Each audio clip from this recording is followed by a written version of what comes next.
দেশের দক্ষিণ পশ্চিমাঞ্চলের মানুষের যাতায়াতের অন্যতম গুরুত্বপূর্ণ রুট দৌলতদিয়া-পাটুরিয়া নৌপথ। প্রতিদিন শত শত যানবাহন এই রুটে যাতায়াত করে। ঈদ এলে যাত্রী ও যানবাহন বেড়ে যায় বহুগুণ, সেই সাথে পাল্লা দিয়ে বাড়ে যাত্রীদের দুর্ভোগ।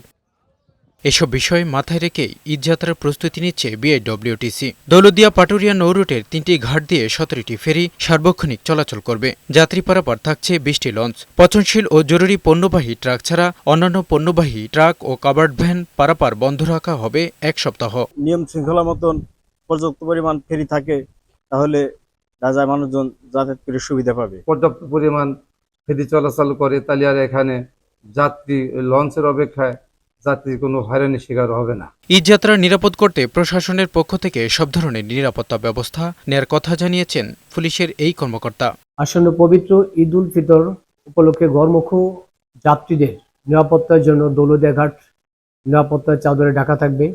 ঝড়ের মৌসুমের বিষয়টি মাথায় রেখেই ঈদে নৌযান চলাচলের প্রস্তুতি নেওয়া হয়েছে বলে জানিয়েছেন বিআইডব্লিউটিসি। আমরা ঈদের আগে ঘরমুখী মানুষ এবং ঈদ পরবর্তী সময়ে কর্মমুখী মানুষ যারা রাজধানীর উদ্দেশ্যে যাবেন, তাদেরকে নিরাপদে স্বাচ্ছন্দ্যে পারাপার করতে সক্ষম হবে। এবারের ঈদে অতীতের চাইতে আরও ভালোভাবে মানুষ গন্তব্যে যেতে পারবে বলে আশা প্রকাশ করেন তারা। এমজে জুয়েল, বৈশাখী সংবাদ।